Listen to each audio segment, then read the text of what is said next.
नमस्कार। जय हिंद, जय भारत। हमारा भारत देश एक विशाल देश है और इसकी सीमाओं की रक्षा करने के लिए हमारे भारतीय सैनिक अपनी जान की भी परवाह नहीं करते। भारत माता की सेवा करते हुए ना जाने आज तक कितने सैनिक वीर गति को प्राप्त हुए। हाँ, मैं ये मानता हूँ कि भारतीय सैनिकों के लिए भारत सरकार अपने सैनिकों के लिए पेंशन का प्रबंध करती है। कहने का तात्पर्य यह है कि जब एक सैनिक देश के लिए अपनी जान देने के लिए तैयार है, तत्पर है, उसके लिए भारत सरकार भी बड़े ही विचार करती है और उनकी पेंशन को अच्छे तरीके से देने के लिए व्यवस्था करती है, ताकि रिटायरमेंट के बाद, सेवानिवृत्ति के पश्चात वह अपने बचे हुए जीवन को अच्छे प्रकार से बिता सके।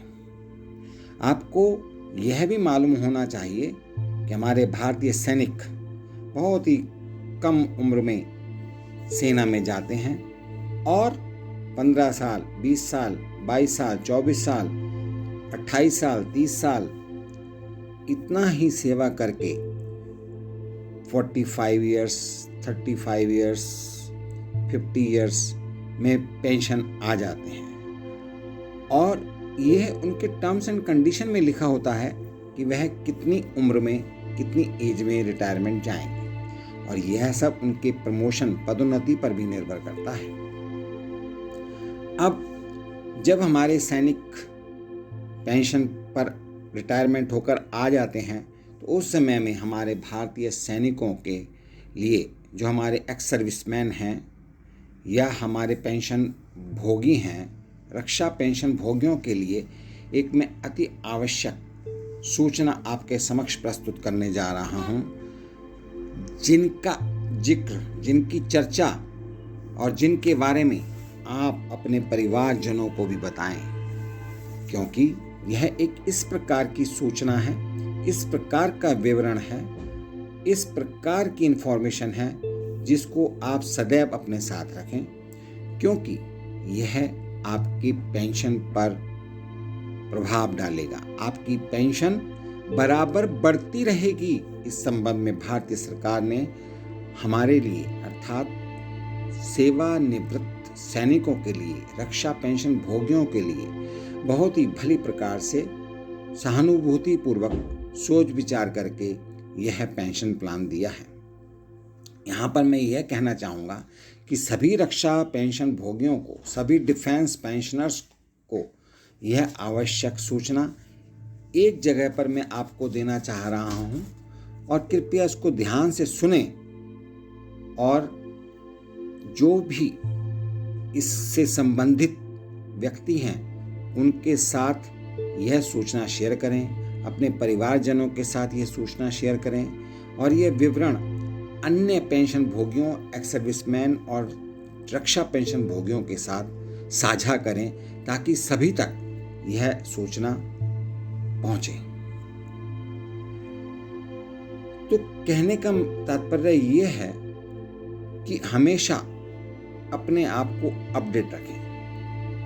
सबसे पहले मैं आपको बताना चाहता हूं मेडिकल सुविधाओं के बारे में। दिनांक 1 दिसंबर सन 1997 से 100 रुपये की दर से एक निश्चित चिकित्सा भत्ता शुरू किया गया था।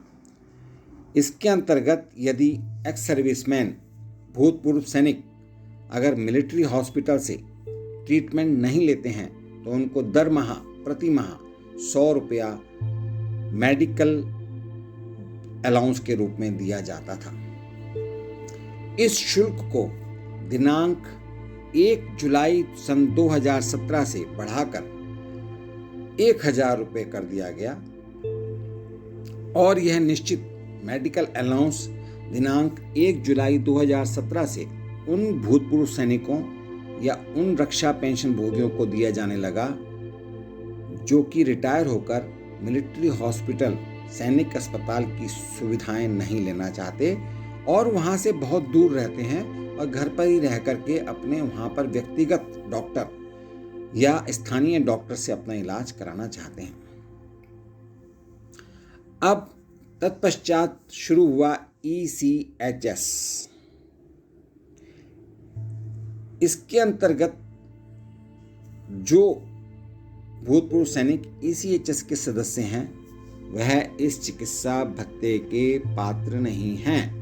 अर्थात यदि आपने ECHS की सदस्यता ले ली है तो आपको यह मेडिकल अलाउंस नहीं मिलेगा। इसके स्थान पर आपको ECHS के अंतर्गत अनलिमिटेड आपको इलाज के लिए सुविधा ECHS के द्वारा दी जाएगी। इसमें कोई फिक्स धनराशि नहीं है कि इसमें कुछ 5 लाख तक का ही इलाज आप करा सकते हैं या 10 लाख तक का ही इलाज करा सकते हैं। इसमें जब तक आप, आपकी पत्नी, आपके बच्चे जो भी इसके एप्लीकेबल हैं उन सभी को ECHS द्वारा इलाज की सुविधा दी जाएगी। इस प्रकार से हम देखते हैं कि ECHS की सुविधा एक बहुत अच्छी सुविधा है। ECHS सुविधा अब बोर्ड से बाहर किए गए पूर्व भर्ती के आश्रितों को भी दी गई है जो विकलांगता पेंशन ले रहे हैं। यानी कि जो जवान, जो भूतपूर्व सैनिक, जो रक्षा पेंशन भोगी, डिसेबल पेंशन ले रहे हैं, उनके आश्रितों को भी ECHS की सुविधा दी जा रही है। दिनांक 1 अप्रैल सन 2003 के बाद सेवा मुक्त रिटायर पर आए भूतपूर्व सैनिकों के लिए ECHS अनिवार्य कर दिया गया है। अर्थात यहाँ पर ऑप्शन की सुविधा ही नहीं है, आपको ECHS का मेंबर बनना ही पड़ेगा, ECHS की सुविधा लेनी ही पड़ेगी, उसका सदस्य बनना ही पड़ेगा। और इसके अंतर्गत कुछ निश्चित शुल्क है जो कि रिटायरमेंट के समय ECHS अपने खाते में ले लेता है। परंतु दिनांक 1 जनवरी सन 1996 से पहले के जो पेंशन भोगी हैं उनको यदि इस योजना में शामिल होना है तो उनसे किसी भी प्रकार का शुल्क नहीं लिया जाएगा, पैसा नहीं लिया जाएगा। यदि आप 1 जनवरी सन 1996 से पहले के रिटायरी हैं तो आपको मुफ्त, free of cost, without any penny आपको ECHS की सदस्यता सरकार द्वारा दी जा रही है। परंतु दिनांक 1 जनवरी सन 1996 से लेकर 31 मार्च सन 2003 तक जो भी भूतपूर्व सैनिक रिटायर हुए हैं, यदि वह ECHS में सदस्यता प्राप्त करना चाहते हैं तो उन्हें कुछ निश्चित शुल्क भुगतान करना पड़ेगा। मैं यह दिनांक फिर से दोहराता हूँ, दिनांक 1 जनवरी सन 1996 से दिनांक 31 मार्च सन 2003 तक के जो भूतपूर्व सैनिक हैं, यदि वह ECHS की सदस्यता लेना चाहते हैं, ECHS के द्वारा मुफ्त इलाज प्राप्त करना चाहते हैं तो उन्हें कुछ निश्चित शुल्क देना पड़ेगा। इसके लिए आपको अपने नज़दीकी ECHS सेंटर में जाकर बात कर सकते हैं, वहाँ के ECHS अधिकारी से मिल सकते हैं और निश्चित भुगतान करने के पश्चात आप ECHS की सदस्यता प्राप्त कर सकते हैं।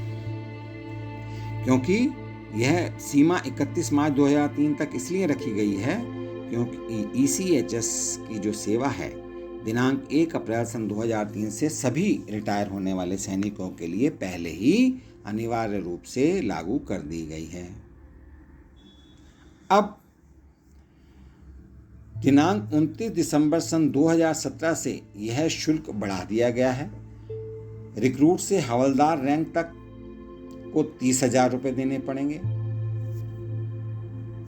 NB सबसे माननीय कैप्टन और समकक्ष तक 67,000, अर्थात बाकी सभी नायब सूबेदार, सूबेदार, या ऑनरेडी लेफ्टिनेंट, ऑनरेडी कैप्टन, इन सब की जो फीस रखी गई है, ECHS का शुल्क रखा गया है, वह है 67,000 रुपए।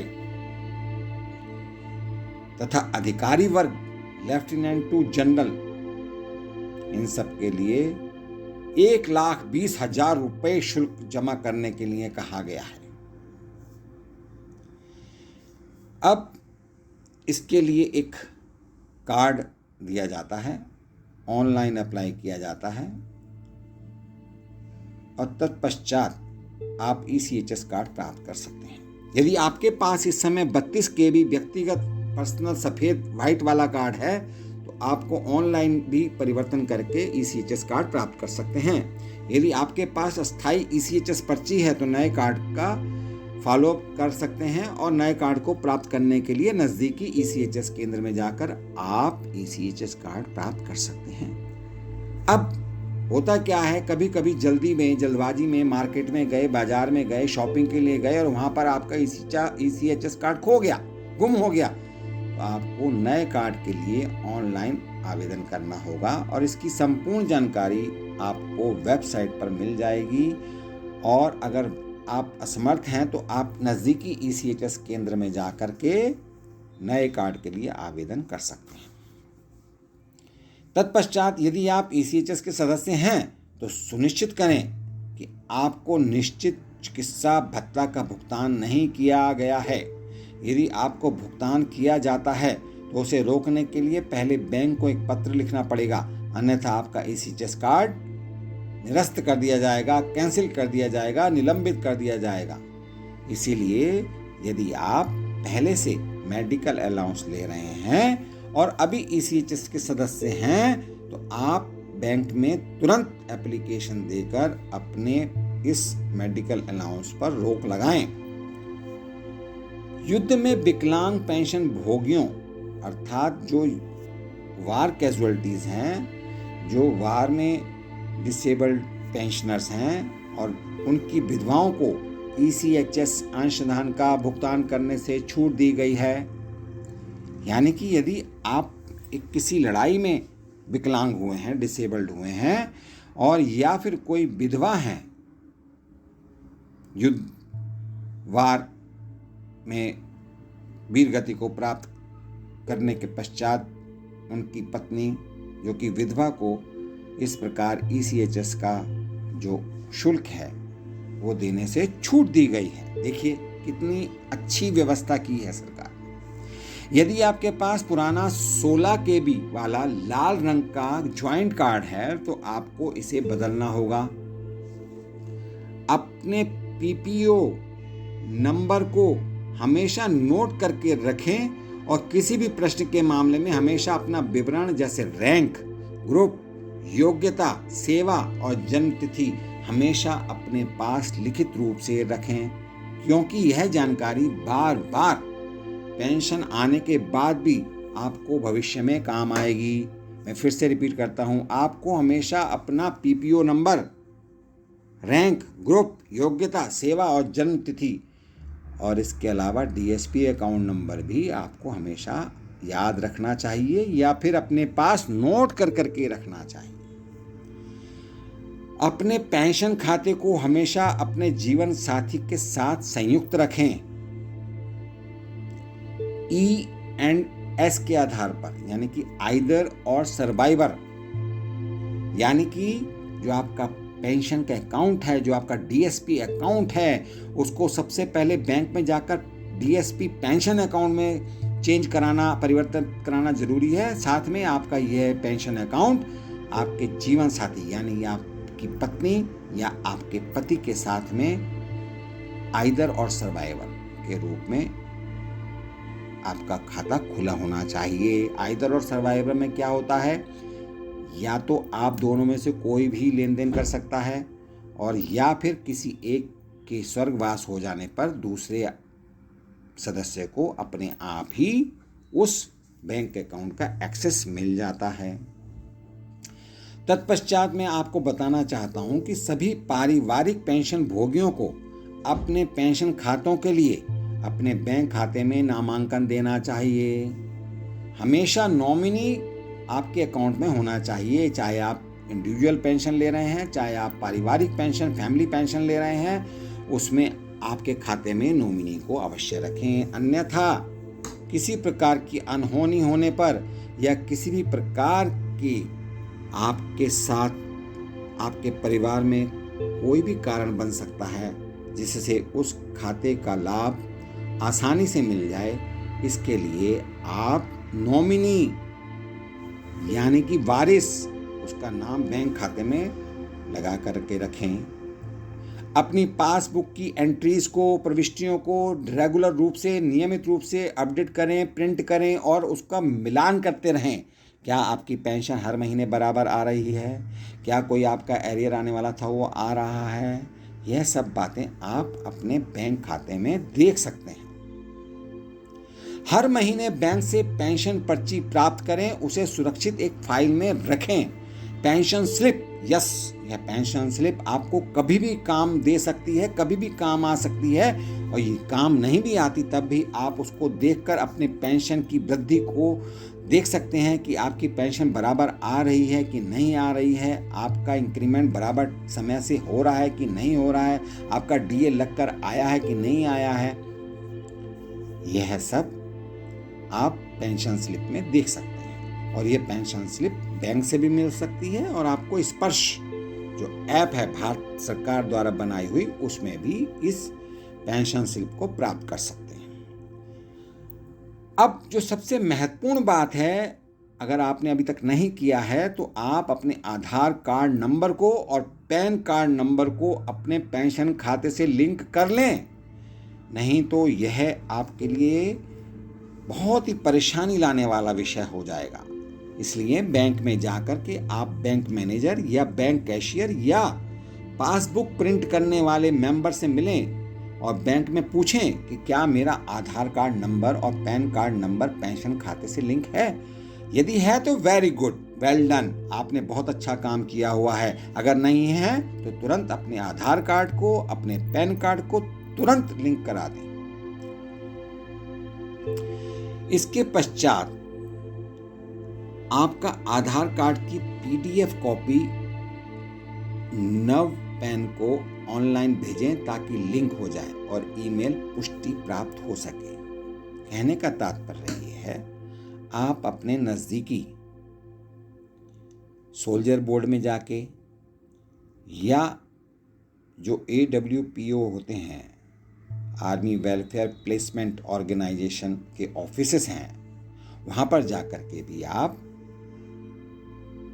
आधार कार्ड और पैन कार्ड को लिंक करा सकते हैं। तत्पश्चात पीपीओ और बैंक खाते में आपके जीवन साथी का नाम और डेट ऑफ बर्थ एक ही होना चाहिए। यानी कि आप इसको प्रॉपर पूछताछ करिए कि क्या पीपीओ में आपके जीवन साथी का नाम सही है और डेट ऑफ बर्थ सही है, और उसी प्रकार से बैंक खाते में भी आपका पीपीओ पेंशन पेमेंट ऑर्डर का जो नंबर है और आपके जीवन साथी की जन्म तिथि है वही है।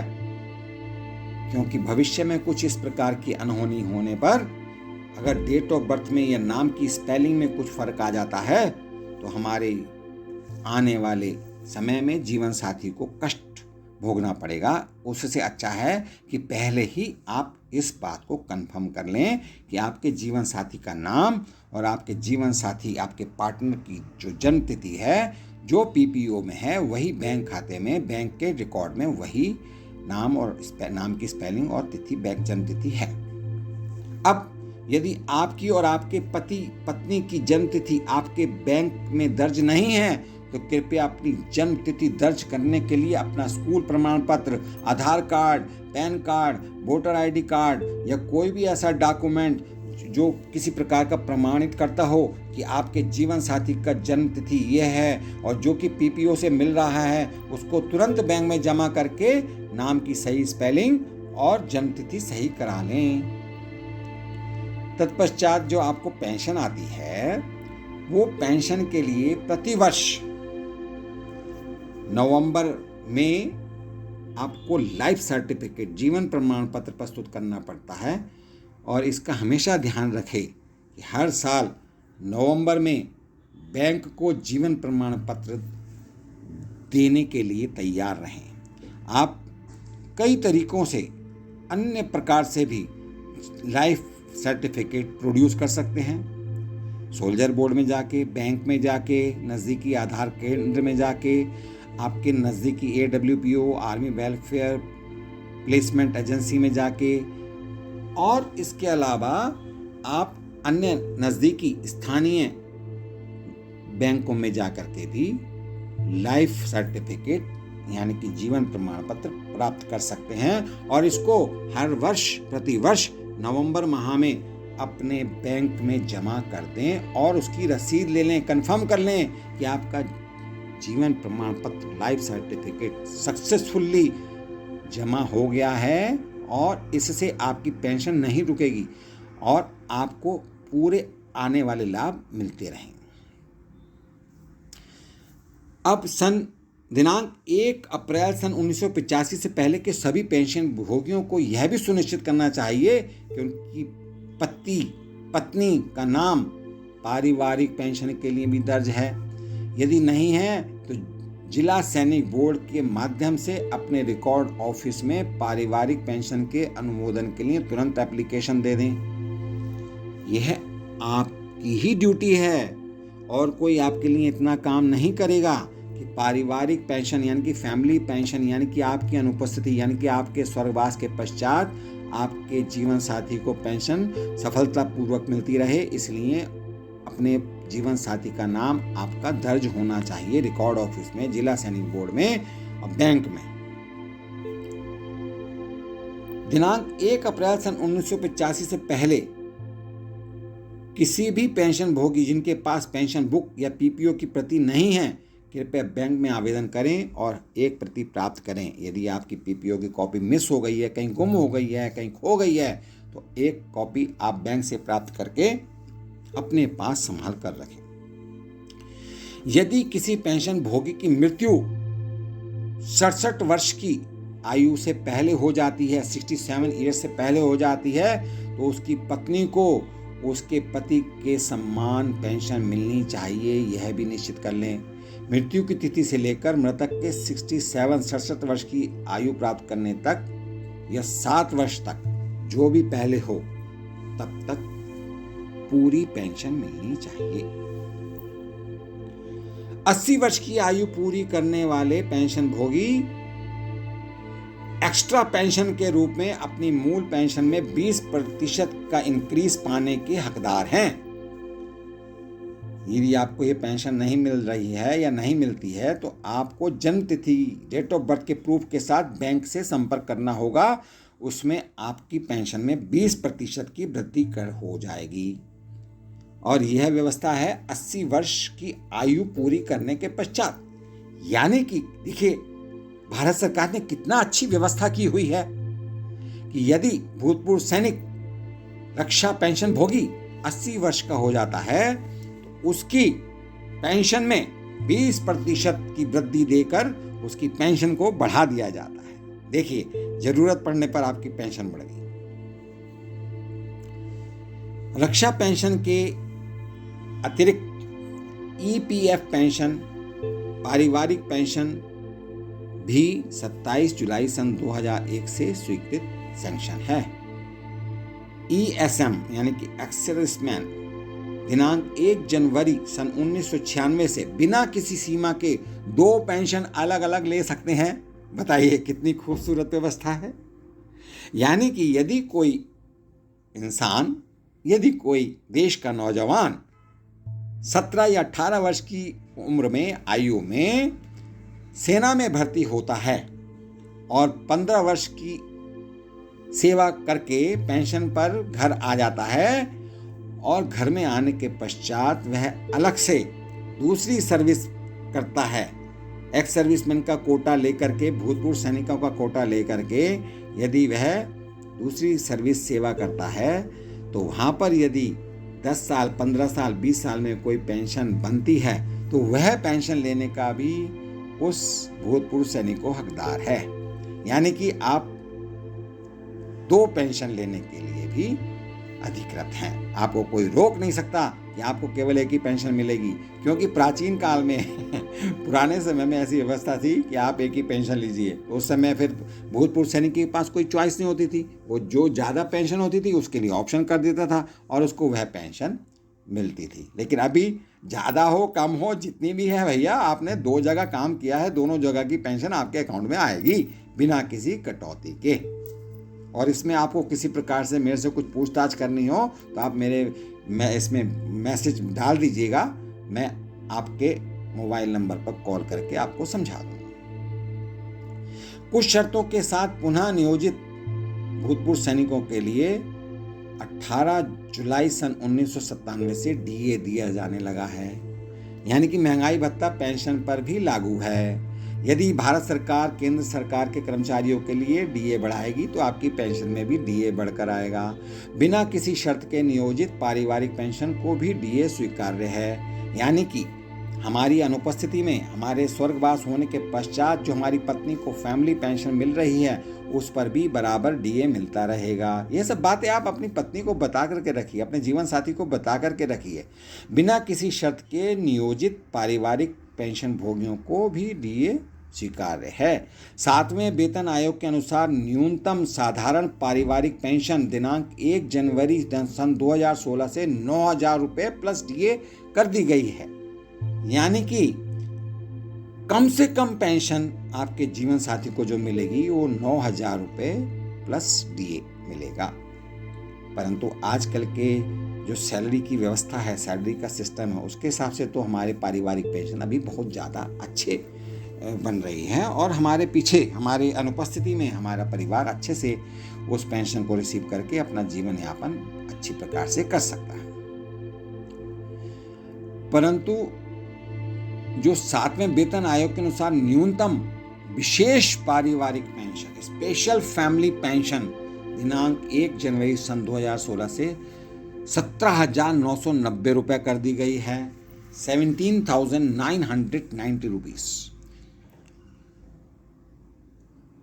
अब जो आपका बकाया बैलेंस एरियर पेंशन जो भी आपके भुगतान हैं वो सब आपको दिनांक 1 अक्टूबर सन 2008 से दिया जा रहा है, दिया जाता रहेगा।